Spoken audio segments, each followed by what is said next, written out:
Era una tarde gris en la clínica. El doctor me miró fijamente, con esa calma que tienen los hombres acostumbrados a dar malas noticias. Señor Morales, dijo, su voz cortando el aire como un cuchillo, Diego no es su hijo. Ni de su esposa. Mi mundo se derrumbó en ese instante. Sentí que el suelo bajo mis pies desaparecía, que todo lo que había construido durante 15 años, mi familia, mi hogar, mi identidad, se desvanecía en un parpadeo. ¿Cómo llegué a ese momento? Todo comenzó con una simple escena, unas palabras que nunca imaginé escuchar. Si aún no te has suscrito al canal, te invito a que hagas clic en el botón de suscripción y actives la campanita para no perderte ninguna de nuestras historias. Tu apoyo significa mucho para nosotros. Si esta historia te parece interesante, déjanos un like. Además, me encantaría saber de qué ciudad eres, déjanos el nombre de tu ciudad en los comentarios. Ahora, empecemos con la historia. Era una noche cualquiera en Puebla, o al menos eso pensé.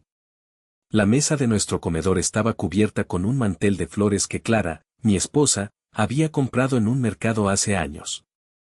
El aroma del mole poblano llenaba la casa, y Diego, nuestro hijo de 15 años, estaba sentado frente a mí, pinchando su comida con el tenedor, más interesado en su teléfono que en la cena. Yo, Javier Morales, un contador de 45 años con una vida tan predecible como los números que manejo, cortaba un trozo de pollo, intentando no pensar en el cansancio que traía del trabajo. Entonces, Clara habló. Javier, dijo, sin levantar la vista de su plato, creo que deberíamos hacer una prueba de ADN para Diego. El tenedor se me quedó a medio camino de la boca. Solté una risa seca, pensando que era una broma. ¿Qué dices, Clara, una prueba de ADN, para qué? Pero ella no sonrió.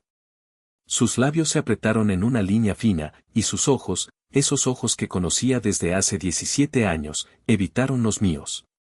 Solo quiero estar segura, respondió, su voz fría, como si estuviera pidiendo que revisara la factura de la luz. Diego levantó la cabeza, frunciendo el ceño. ¿Qué es eso de una prueba de ADN?, preguntó, con esa curiosidad adolescente que siempre me hacía reír. Pero esta vez no pude. Miré a Clara, esperando una explicación, algo que diera sentido a sus palabras. Ella se limpió la boca con la servilleta, lenta, deliberada. Es solo una idea, Diego. Cosas de adultos. Termina tu comida. Intenté mantener la calma, pero mi mente ya estaba corriendo. ¿Segura de qué? Durante 15 años, Clara y yo habíamos criado a Diego juntos. Recordé las noches sin dormir cuando tenía cólicos, los partidos de fútbol donde gritaba su nombre desde las gradas, las veces que lo llevé al hospital con fiebre alta, sosteniendo su mano pequeña mientras el doctor lo revisaba. Diego era mi hijo. Mi sangre. O al menos, eso creía hasta ese momento. Clara, dije, bajando la voz para que Diego no escuchara, ¿de dónde viene esto? ¿Por qué ahora? Ella se encogió de hombros, como si no fuera gran cosa. Siempre he tenido dudas, Javier. Pequeñas cosas. ¿No es nada personal, nada personal? Sentí un nudo en el estómago, como si alguien hubiera apretado un cinturón alrededor de mis entrañas. ¿Qué dudas? ¿Qué pequeñas cosas? Pero Clara no dijo más. Terminó su plato en silencio, se levantó y llevó los platos al fregadero, como si no acabara de lanzar una granada en medio de nuestra familia. Esa noche no dormí.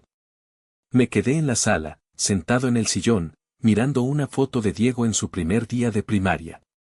Sus ojos grandes, su sonrisa torcida, su mochila demasiado grande para su cuerpo pequeño. Recordé el día que nació, en el Hospital San Rafael. Clara estaba agotada, pero feliz. Yo corté el cordón umbilical, mis manos temblando de emoción. ¿Cómo podía alguien dudar de eso? Pero las palabras de Clara seguían dando vueltas en mi cabeza, como un zumbido que no podía apagar. Intenté recordar si alguna vez había notado algo extraño. ¿Algún comentario? ¿Alguna mirada? Clara siempre había sido reservada, pero nunca imaginé que guardara algo así. Me pregunté si alguien le había dicho algo. ¿Un amigo? ¿Un familiar? ¿O era algo más profundo, algo que llevaba años escondiendo? La incertidumbre me carcomía. No le conté a nadie, ni a mi hermano Luis, que siempre tiene un consejo para todo, ni a Arturo, mi amigo de confianza. Solo me quedé ahí, en la oscuridad, con esa foto en las manos, preguntándome si todo lo que creía saber sobre mi familia era una mentira. Han pasado 2 días desde aquella cena, y la casa se siente como un campo minado. Cada palabra que intercambio con Clara es medida, como si estuviéramos caminando sobre vidrio roto. Ella actúa como si nada hubiera pasado, sirviendo café por la mañana, preguntando a Diego sobre sus tareas, pero sus ojos no se encuentran con los míos. Yo tampoco sé cómo mirarla. La palabra duda sigue resonando en mi cabeza, afilada, como un clavo que no puedo sacar. ¿Qué quiso decir? ¿Qué sabe ella que yo no? Esta mañana, mientras Diego se ponía los tenis para ir a la escuela, Clara dejó caer su taza en el fregadero y dijo, sin voltear, ya agendé la cita en la clínica. Mañana a las 10. No era una pregunta. Era una orden. Intenté protestar. Clara, ¿estás segura? Esto es. ¿No deberíamos hablarlo primero? Pero ella se limitó a encogerse de hombros, limpiando el mostrador con un trapo como si estuviera borrando la conversación. Es lo mejor, Javier. Para todos. Su voz tenía ese tono que usaba cuando ya había tomado una decisión, como cuando insistió en cambiar el coche hace 3 años. No había espacio para discutir. Sentí un calor subiéndome por el pecho, una mezcla de enojo y confusión, pero me tragué las palabras. No quería que Diego nos escuchara. Él ya había notado algo. Anoche, mientras veíamos televisión, me preguntó, ¿estás enojado con mamá? Mentí, dije que no, que solo estaba cansado. Pero sus ojos, esos ojos que siempre creí que heredó de mí, me miraron como si no me creyeran.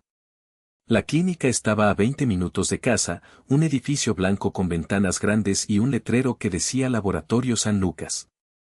El olor a desinfectante me golpeó al entrar, y mis manos sudaban mientras llenaba los formularios. Diego estaba sentado a mi lado, con los audífonos puestos, balanceando una pierna como siempre hace cuando está aburrido. Clara estaba al otro lado, revisando su teléfono, su rostro tan inexpresivo como una máscara. ¿Por qué tenemos que hacerme esto?, preguntó Diego, quitándose un audífono. Es solo un chequeo rutinario, respondí, forzando una sonrisa. Clara no dijo nada, pero sus dedos se detuvieron en la pantalla por un segundo, como si mi mentira la hubiera incomodado. El técnico nos llamó al consultorio. Era un hombre joven, con una bata impecable y una sonrisa profesional que no llegaba a sus ojos. Nos explicó el procedimiento, un hisopo en la boca, rápido, indoloro. Diego se encogió de hombros y abrió la boca como si fuera una visita al dentista. Yo fui el siguiente, pero mis manos temblaban tanto que apenas podía sostener el hisopo. Cuando le tocó a Clara, ella lo hizo con una calma que me puso los nervios de punta. ¿Cómo podía estar tan tranquila? ¿Acaso ya sabía algo? El técnico dijo que los resultados estarían listos en 10 días. 10 días. Una eternidad. Mientras salíamos, una voz familiar me detuvo en el estacionamiento. ¿Y Javier, qué andas haciendo por aquí? Era Raúl, un colega de Clara del bufete donde ella trabaja como asistente legal.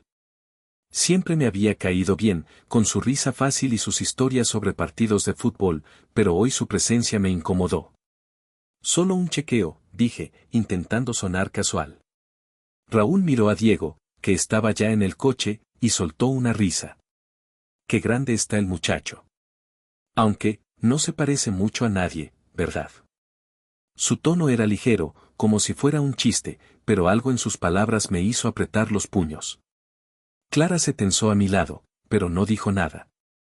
Es un buen chico, respondí, cortante, y me di la vuelta para abrir la puerta del coche. En el camino a casa, el silencio era espeso. Diego tenía los audífonos puestos otra vez, perdido en su mundo. Clara miraba por la ventana, sus manos apretadas en su regazo. Intenté hablar. ¿Qué quiso decir Raúl con eso?, pregunté, manteniendo la voz baja. Ella se encogió de hombros. Nada, Javier. Solo es Raúl siendo Raúl. Pero no le creí. Había algo en la forma en que evitó mi mirada, en la rigidez de sus hombros. ¿Qué estaba escondiendo? Esa noche, mientras Clara se duchaba, tomé su teléfono. Estaba bloqueado, algo que nunca había sido antes. Sentí un escalofrío.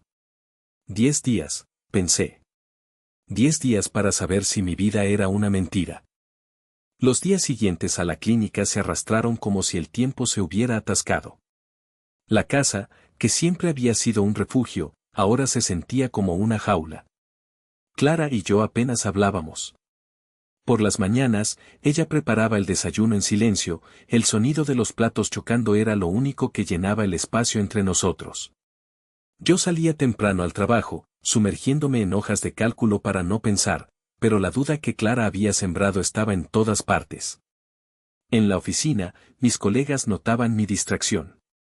¿Todo bien, Javier?, preguntaba Arturo, mi amigo de años, mientras compartíamos un café. Asentí, forzando una sonrisa, pero no le conté nada. No podía.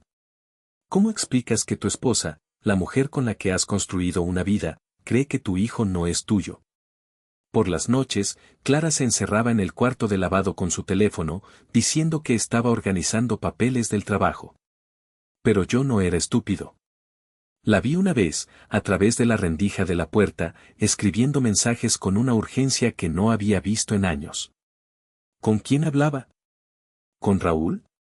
El comentario de ese hombre en la clínica seguía dando vueltas en mi cabeza, no se parece mucho a nadie, ¿verdad? Cada vez que miraba a Diego, buscaba rastros de mí en él, la forma de su nariz, el arco de sus cejas, la manera en que fruncía el ceño cuando estaba concentrado. Siempre había pensado que se parecía a mí, pero ahora, con la semilla de la duda plantada, todo parecía borroso. La tercera noche después de la clínica, no pude más. Esperé a que Diego estuviera en su cuarto, con la puerta cerrada y la música sonando a través de sus audífonos. Clara estaba en la cocina, cortando cebollas para la cena, el cuchillo moviéndose con una precisión que me ponía nervioso. Clara, dije, manteniendo la voz baja, necesito que me expliques, ¿qué es eso de dudas, que sabes que no me estás diciendo? Ella no levantó la vista. Ya te lo dije, Javier. Son cosas mías. No hagas un drama. Su tono era cortante, como si yo fuera el problema. Sentí la sangre subiéndome a la cabeza. Cosas tuyas, es nuestro hijo, Clara, 15 años y ahora vienes con esto. Por un segundo, sus manos se detuvieron. Luego, dejó el cuchillo en la tabla y se giró hacia mí.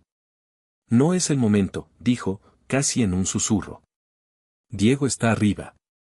Pero sus ojos, esos ojos que siempre decían más que sus palabras, tenían algo nuevo, miedo.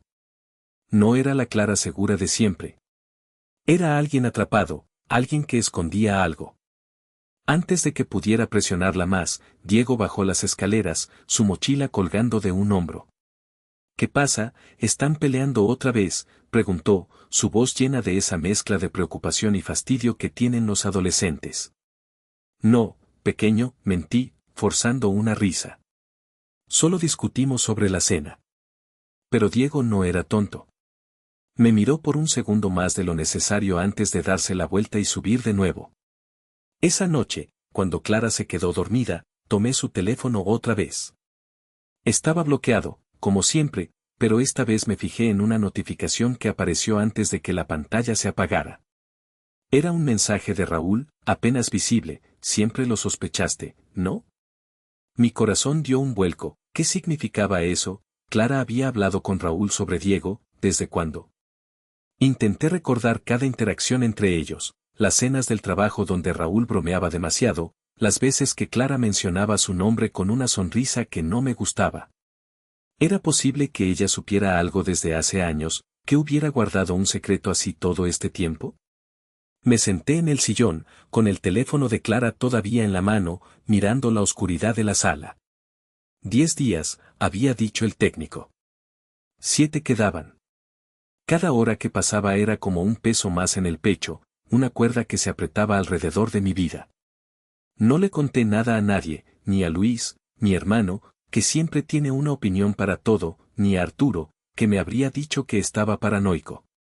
Pero no podía evitarlo. La duda ya no era solo de Clara. Ahora era mía también, y no sabía si estaba listo para enfrentar lo que venía. El día de los resultados llegó como un trueno después de una semana de tormenta silenciosa. Me desperté con el estómago revuelto, incapaz de tragar el café que Clara dejó en la mesa antes de salir al trabajo. Diego estaba en la escuela, gracias a Dios, no quería que viera mi cara, no quería que preguntara por qué mis manos temblaban cada vez que sonaba el teléfono. Los últimos 7 días habían sido un infierno. Clara apenas me hablaba, y cuando lo hacía, era con frases cortas, frías, como si estuviera cumpliendo un guión. Yo tampoco ayudaba, la paranoia me había convertido en un extraño en mi propia casa. Ese mensaje de Raúl, siempre lo sospechaste, ¿no? Seguía quemándome por dentro. ¿Qué sabía Clara? ¿Qué me estaba ocultando? El teléfono sonó a las 9 de la mañana. Era la clínica. Señor Morales, los resultados están listos, ¿pueden venir hoy? La voz del recepcionista era amable, pero tenía un peso que me hizo apretar el teléfono con fuerza. Llamé a Clara. Ya están los resultados, dije, sin saludar. Ella respondió con un simple voy para allá, y colgó. Ni una palabra más. Conduje hasta la clínica con el corazón en la garganta, mis manos sudando en el volante. Clara me esperaba en el estacionamiento, su rostro tan inexpresivo como siempre. No nos miramos mientras caminábamos hacia la entrada. El olor a desinfectante me golpeó de nuevo, pero esta vez era más fuerte, como si quisiera ahogarme. El doctor nos recibió en un consultorio pequeño, con paredes blancas y un escritorio cubierto de papeles. Era un hombre mayor, con gafas gruesas y una calma que me ponía los nervios de punta. Señor y señora Morales, dijo, abriendo una carpeta con deliberada lentitud, antes de compartir los resultados, quiero preguntarles, ¿están preparados para lo que van a escuchar? Miré a Clara. Ella sintió, sus manos apretadas en su regazo. Yo no pude hablar, mi voz se había quedado en algún lugar entre el coche y la puerta. El doctor suspiró, ajustó sus gafas y leyó, según el análisis, la probabilidad de paternidad entre el señor Morales y Diego es 0%. El aire se detuvo. Mi pecho se apretó, como si alguien hubiera cerrado una puerta sobre mí. ¿Qué? Murmuré, mi voz apenas audible. Eso no puede ser. El doctor levantó la mirada, su expresión seria. Hay más, continuó, y su voz bajó un tono. También analizamos la relación materna. Diego no es hijo biológico de la señora Morales tampoco. Sentí que el suelo se movía. Miré a Clara, esperando que gritara, que dijera que era un error, pero ella solo se quedó ahí, inmóvil, sus ojos fijos en la carpeta. Como que no es nuestro, grité, levantándome de la silla. Que eso es imposible, yo estuve ahí cuando nació, lo sostuve en mis brazos. El doctor alzó una mano, pidiéndome calma. Entiendo que es un shock, señor Morales. Hemos revisado los resultados 3 veces. No hay error. Pero esto sugiere algo más. Hizo una pausa, como si estuviera eligiendo sus palabras con cuidado. Es posible que haya ocurrido un error en el hospital donde Diego nació. Un intercambio de bebés, aunque es raro, no es imposible. Mi mente se nubló. ¿Un intercambio? ¿15 años criando a un niño que no era nuestro? ¿Y nuestro hijo, nuestro verdadero hijo, dónde estaba? Clara finalmente habló, su voz temblorosa. ¿Cómo no nos dimos cuenta, cómo no lo supimos? Pero había algo en su tono, algo que no encajaba. No era sorpresa. Era culpa. La miré, mis puños apretados. ¿Sabías algo, Clara, por eso insististe en la prueba? Ella negó con la cabeza, pero sus ojos se llenaron de lágrimas. No, Javier. No lo sabía. Pero, siempre sentí algo raro. Su confesión me golpeó como un puñetazo. ¿Siempre? ¿Y nunca dijo nada? Salimos de la clínica en silencio, pero en el coche, la tormenta estalló. Tú empezaste esto, grité, golpeando el volante. Tú y tus malditas dudas, y ahora que, no tenemos un hijo. Clara se giró hacia mí, sus ojos encendidos. ¿Crees que yo quería esto? ¿Crees que no me duele? Pero no le creí. Había algo en ella, algo que escondía. Antes de que pudiera decir más, abrió la puerta y salió del coche, caminando bajo el sol abrasador. Me quedé solo, con las palabras del doctor resonando en mi cabeza, un error en el hospital.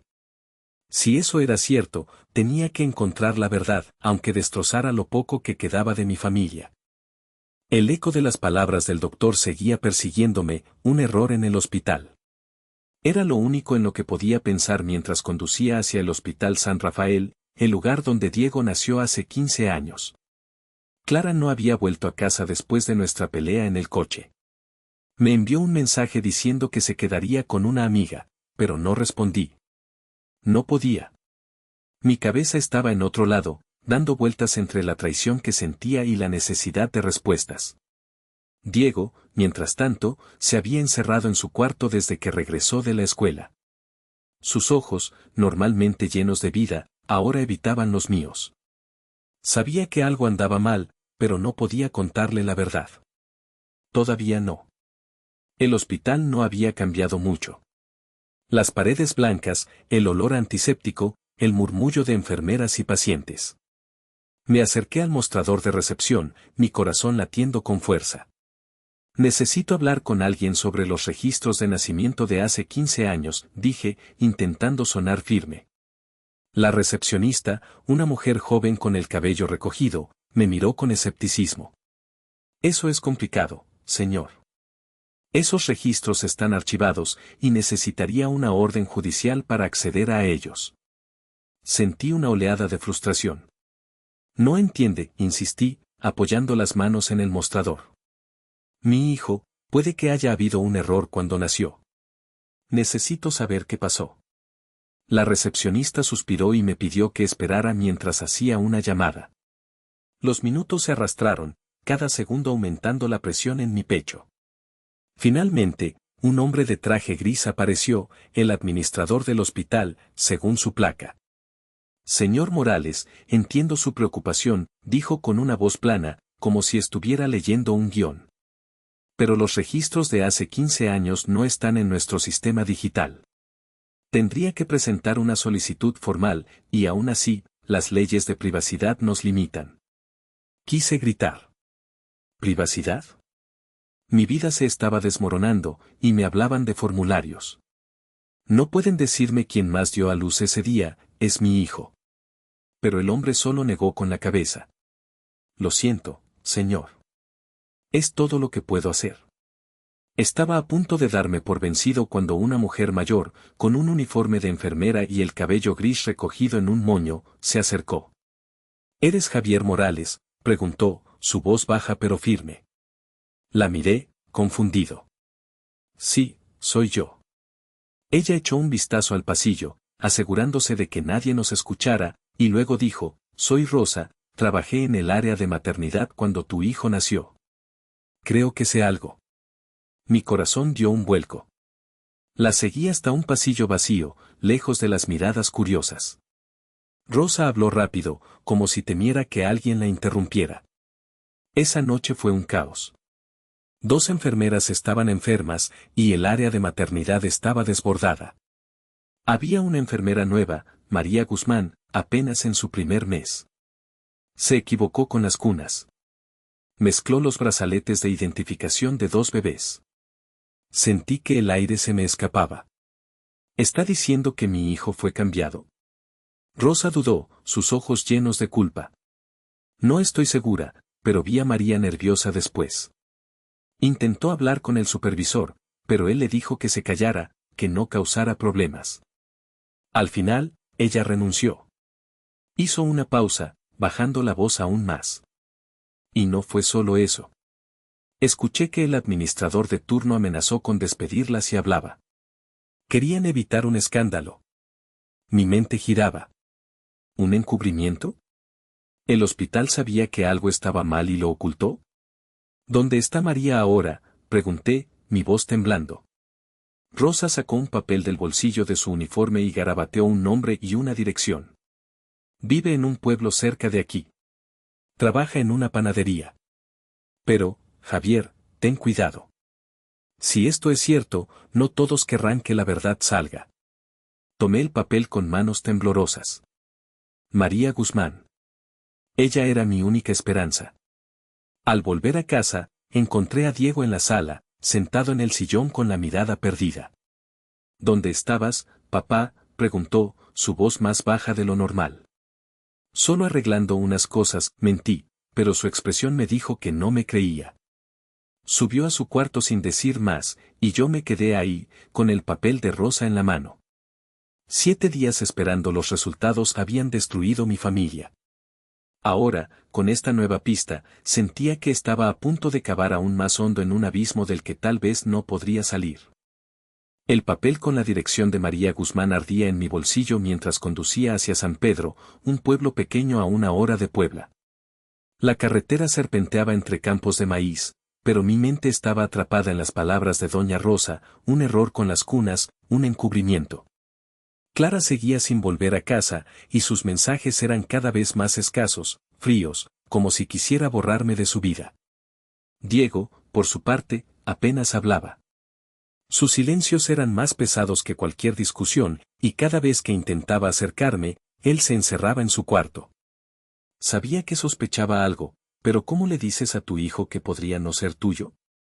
La panadería de María estaba al final de una calle polvorienta, con un letrero descolorido que decía Pan de San Pedro.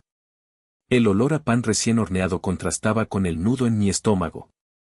Entré, y una mujer delgada, de unos 35 años, con el cabello rubio recogido en una trenza, levantó la vista desde el mostrador. Sus manos, cubiertas de harina, se detuvieron al verme. María Guzmán, pregunté, mi voz más firme de lo que sentía. Ella asintió, pero sus ojos se llenaron de algo que parecía miedo. Soy Javier Morales. Mi hijo nació en el Hospital San Rafael, el 12 de enero de 2010. Creo que tú estabas ahí. María palideció. No, no trabajo en hospitales desde hace años, balbuceó, pero su voz temblaba. La seguí hasta una mesa al fondo, lejos de los clientes. Por favor, dije, suavizando el tono, solo quiero la verdad. Ella se sentó, sus manos apretadas sobre la mesa. Fue mi segundo mes como enfermera, comenzó, casi en un susurro. Esa noche fue un desastre. 2 mujeres dieron a luz casi al mismo tiempo, y el personal estaba corto. Yo, mezclé las cunas. Los brazaletes de los bebés se confundieron. Intenté decírselo a mi supervisor, pero me dijo que me callara, que arruinaría vidas.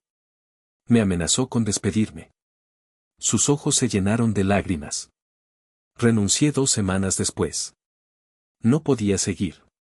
Sentí que el aire se me escapaba. ¿Estás diciendo que mi hijo fue cambiado?, pregunté, mi voz quebrándose. María asintió, apenas capaz de mirarme. Había otra madre esa noche. Sofía Ramírez, creo. Su esposo trabajaba en una fábrica. No sé más. Anotó un nombre y una dirección aproximada en un pedazo de papel. Esto es todo lo que recuerdo. Lo siento, Javier. Nunca quise, no la dejé terminar. Tomé el papel y salí, mi cabeza dando vueltas. Sofía Ramírez. Una pista. Pero también una confirmación, Diego no era mi hijo biológico. Cuando llegué a casa, la puerta de mi cuarto estaba entreabierta. Mi corazón se detuvo. Los documentos que había guardado, la nota de Rosa, el recibo de la clínica, estaban desparramados sobre la cama. Diego estaba de pie, sosteniendo el papel con el nombre de María. ¿Qué es esto, papá?, preguntó, su voz temblando de rabia. ¿Por qué tienes esto? ¿Qué está pasando?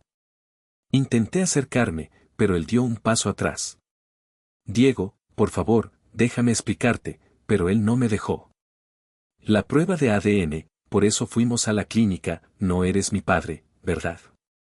Sus palabras fueron como un cuchillo. No eres mi padre, nunca lo fuiste. Antes de que pudiera detenerlo, Diego salió corriendo, la puerta principal azotándose detrás de él. Lo seguí, gritando su nombre, pero ya estaba lejos, perdiéndose en la calle. Mi pecho ardía. Corrí al coche y manejé sin rumbo, buscando cualquier señal de él. Entonces recordé algo, Raúl. Diego siempre había admirado a Raúl, el tío cool que le regalaba boletos para el fútbol. ¿Y si había ido con él? Conduje hasta el departamento de Raúl, mi mente imaginando lo peor.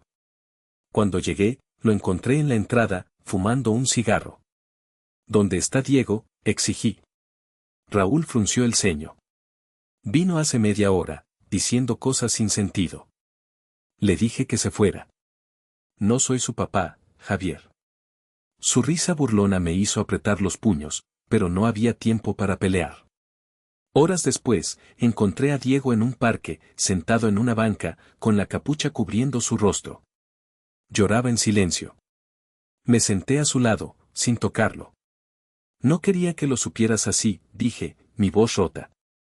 Eres mi hijo, Diego. Siempre lo serás. Él no respondió, pero no se alejó. Prometí no mentirle más, aunque sabía que la verdad nos había roto a los dos. El papel con el nombre de Sofía Ramírez temblaba en mi mano mientras conducía hacia un barrio obrero en las afueras de Puebla. La confesión de María aún resonaba en mi cabeza, un error en el hospital, un cambio de bebés, una verdad que había destrozado mi mundo. Diego apenas me hablaba desde que lo encontré en el parque. Sus ojos, llenos de dolor y desconfianza, me seguían a cada paso, pero no podía detener mi búsqueda. Clara, por su parte, seguía desaparecida. Un mensaje suyo, recibido anoche, confirmaba lo que temía: necesito tiempo, Javier. No me busques.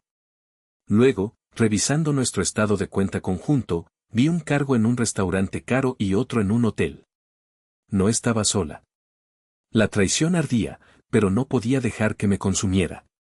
No ahora, cuando estaba tan cerca de la verdad. La casa de Sofía Ramírez era una construcción modesta de 2 pisos, con pintura descascarada y un triciclo oxidado en el porche. Toqué la puerta, mi corazón latiendo tan fuerte que apenas escuché los pasos que se acercaban. Una mujer de unos 40 años abrió, su cabello castaño recogido en una coleta desordenada, sus ojos cansados pero alerta. «¿Sofía Ramírez?», pregunté, mi voz más débil de lo que quería. Ella asintió, frunciendo el ceño. «Soy Javier Morales. Creo que nuestros hijos podrían haber sido cambiados al nacer en el Hospital San Rafael, el 12 de enero de 2010. Sofía se quedó inmóvil, sus manos apretando el marco de la puerta. «Pasa», dijo finalmente, su voz baja. El interior de la casa olía a café y jabón. Un adolescente estaba sentado en el sillón, con audífonos puestos, jugando en su teléfono. «Ese es Alejandro», dijo Sofía, señalándolo. «Tiene 15 años». Alejandro levantó la vista, sus ojos oscuros escaneándome con curiosidad. Algo en la forma en que inclinó la cabeza me dio un vuelco al corazón. Era un gesto que había visto 1000 veces en Diego, pero también, ¿en mí? No sabía por dónde empezar, pero las palabras salieron solas. Hice una prueba de ADN con mi hijo, Diego.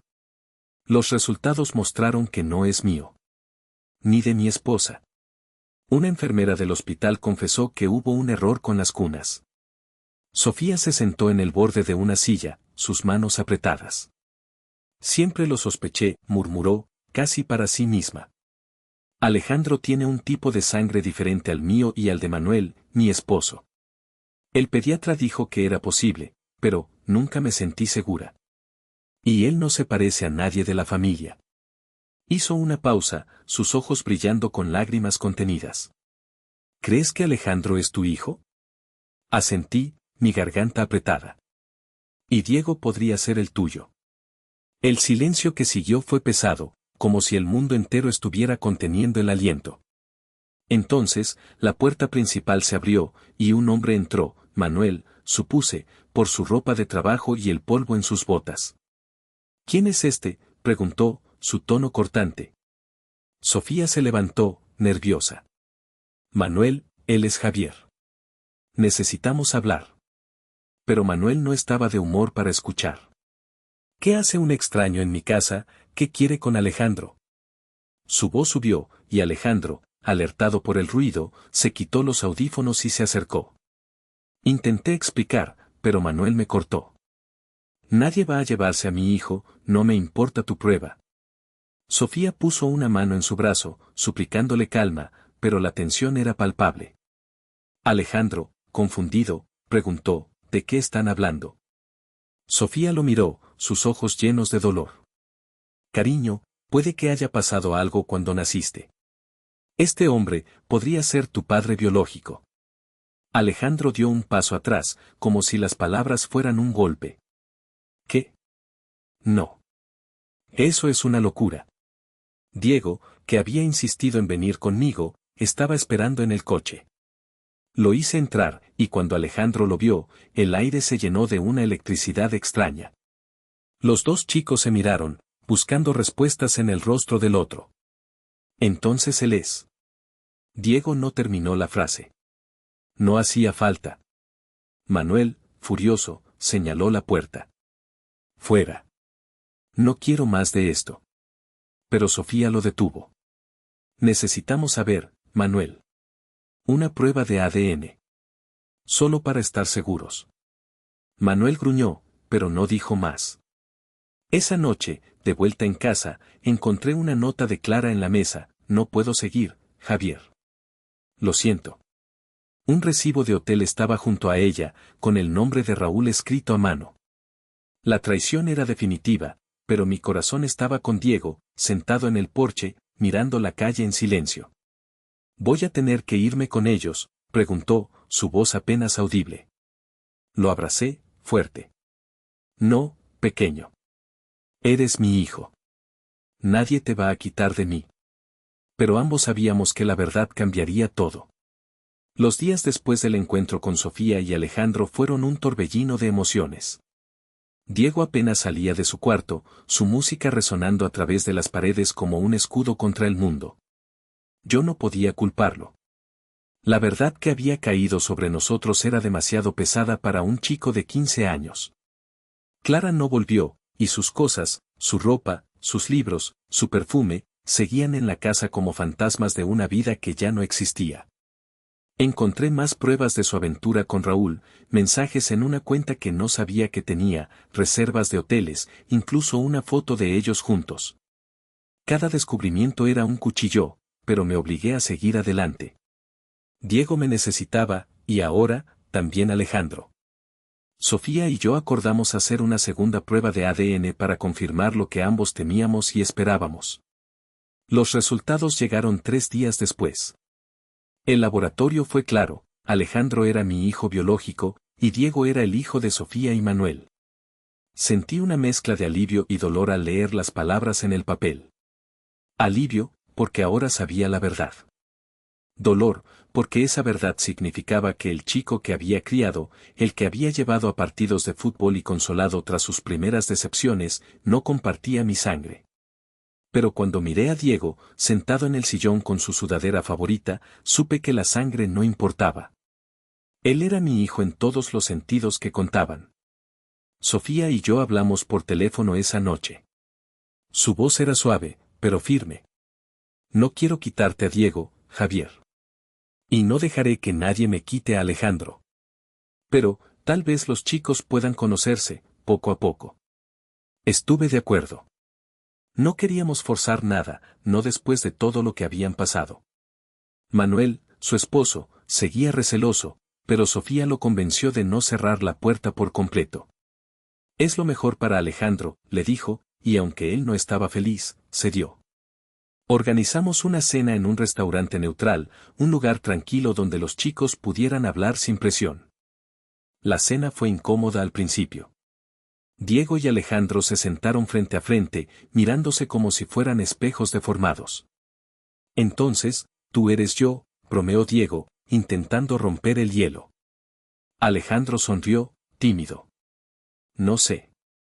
Pero creo que nuestro gusto en videojuegos es parecido. Poco a poco, la conversación fluyó, hablaron de escuela, de fútbol, de las cosas que les hacían reír. Sofía y yo los observábamos, compartiendo miradas de alivio. No eran hermanos, no exactamente, pero estaban encontrando un terreno común. Mientras tanto, decidí no dejar que el hospital se saliera con la suya. Contraté a Tomás Vega, un abogado recomendado por Arturo. Tomás era directo, con ojos que parecían ver a través de las mentiras. Esto no será fácil, me advirtió. Los hospitales hacen todo lo posible para evitar responsabilidad. Pero no me importaba. Quería justicia, no solo para mí, sino para Diego, Alejandro, Sofía y todos los que habían sido afectados por ese error. Tomás redactó una carta formal al Hospital San Rafael, exigiendo una investigación completa. La respuesta llegó rápido, una invitación a una mediación confidencial. La reunión fue en una sala de juntas fría, con paredes grises y una mesa larga. El representante del hospital, un hombre de traje caro llamado licenciado Gómez, habló con una calma que me enfureció.